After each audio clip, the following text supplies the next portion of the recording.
The end goal of this video is to address this cart data needs attention warning on our purchase conversion.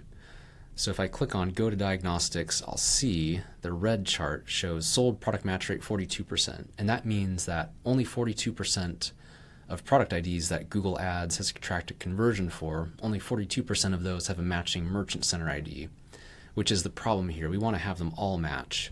I'll show you as an example. If I go to the Connected Products report, so Data Manager Connected Products, and then on the Google tag, if I click on this triple dot icon and then view stats, that's going to take me to the tag stats report. And in the tag stats report, if I go down to the parameter ecom product ID and click on that, I'll see this report, which shows me all the hits on these product IDs. But importantly for us, it shows us the format of item ID that Google Ads is receiving.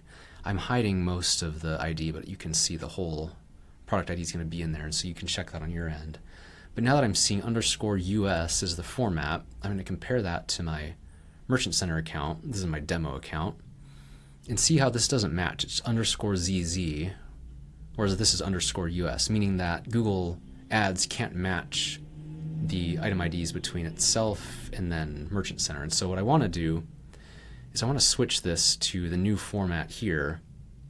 Alternatively, I could switch the format that the Google tag is receiving, but I have to do that with code, some custom code. And I'm not going to show you how to do that in this video because Elevar has published a great guide on how to do it this way, which is to change what the Google Ads conversion tag receives. But what I want to do is I want to change what the Google Merchant Center account receives as the item ID format. I have both listed here in my guide, so let me go back to the top. This guide is published on our website. If you want a link to it, just fill out the form in the description below, and I'll send this to you. And then you can use the step-by-step guide. So option 2 is the Elevar method that I shared. Option 1 is what I'm going to do. I want to gradually change all the item IDs. And the reason that I want to gradually change all the item IDs is that if I change them all at once, for example, if I take all of these and switch them to _US all at once, Google Merchant Center and Google Ads will assume that those are brand new products. Even if I leave the title unchanged and everything else unchanged, changing the product ID will wipe out all the click and conversion history associated with these products.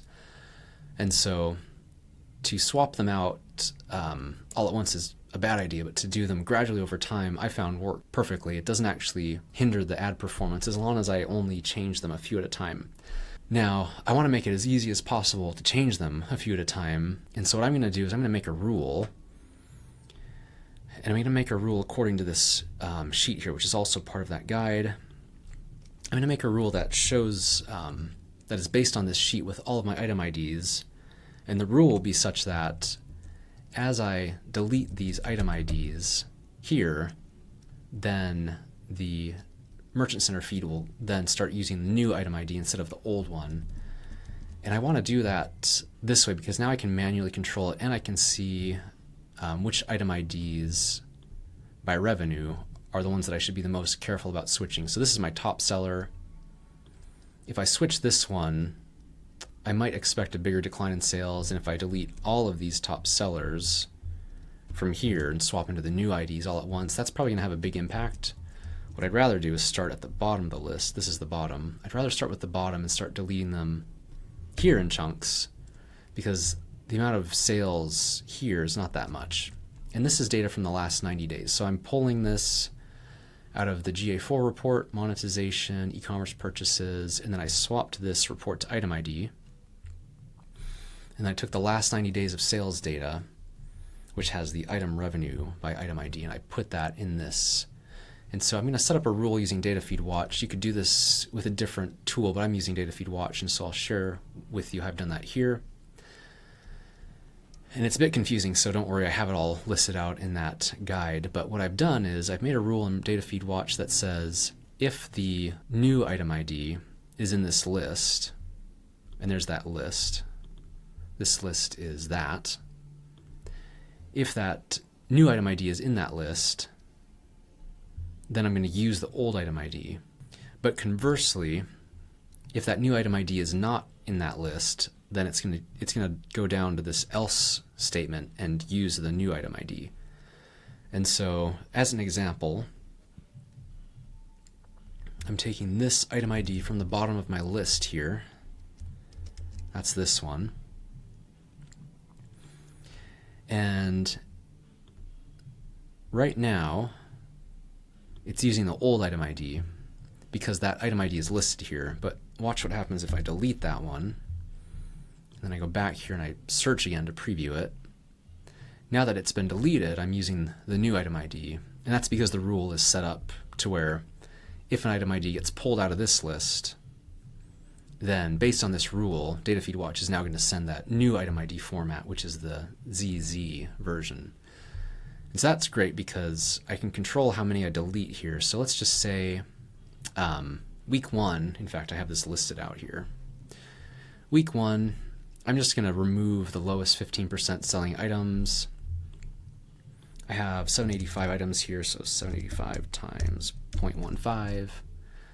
I'm going to pull out about the bottom 120, which is going to push my list back to about 640. I'll just say 650 to make it easy. So now I've deleted all these out of that list, and so according to that rule, now these will all swap over to the new item ID format. And I'll make a note here. So removed about 150 items on, and I'll put in the date. So that way I know what I'm doing and I have timestamps. And then I'll wait a week, because after a week, these items will start getting more sales history. And then I can, the following week, come in and pull out another 150 more. So what are we at? 650. We'll say it's the next week. I'll come in and take out up to 500. And then I'll just put myself in another note. Let's say that this is a week later, so it's the 9th. And then I'll just keep doing this. And as I go, I'm going to be switching these items to the new item ID, these. And then as I get towards the end, like these will be the top sellers. So let's say I'm close to the end here and I've swapped over all of these. This will be a couple weeks later, so May, June. Let's say it's like July 1st. Now I'm into the range of the top 20 or so sellers. And so here I might just delete a couple at a time to have as little disruption as possible. So maybe I do that one on the 8th, and I'll delete these, a few more on the 15th, and then these on the, let's say that's the 22nd. And these last few, these are my main top sellers, so I want to be careful about these. So I might just delete 1 or 2 a week towards the end. And then that top seller, I'll do on the last day. So I'll do done, finished on, let's say this will be in August 21st, 2026. And so once this is done, I don't have to worry about coding or managing a tag anymore. These will simply have switched to the new version, and I don't have to worry about anything else. In fact, at that point, I can come back in here, I can switch this rule to just use the new item ID for good. And with that, what you'll see on your end is like what I'm seeing here is over time, let's take the last 30 days. I've been doing this for about 60 days on this account. I started at about 15% coverage, and now the sold product match rate is up to about 55%. And this is improving my Google Ads performance all along, and it's also opening up the cross-sell report, which is this report, which shows you, this is the end result of all that work. This is now showing me, for example, if this item, Shopify underscore, that top row, if that item gets the click, and then if that item was purchased, that's the lead revenue. But take this third row down, for example. Let's say this other item in row 3 got a click, and then got a different item got a purchase. That's a cross-sell. So effectively, if someone were, let's say, to search for Nike men's trail running shoe, and they click the ad for this Pegasus shoe, but then after browsing Nike's website, they purchase this Nike Kiger 10, what's going to happen is in this report that I had an example of, that Nike Pegasus, that first product, got the click, and so the revenue is associated with it. But the cross-sell revenue is actually the sale amount because that sale went to a different product. All right, that was it.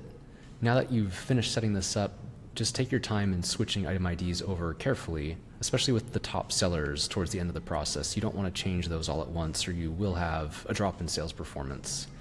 All right, that's it for this time. Thank you for watching and good luck advertising.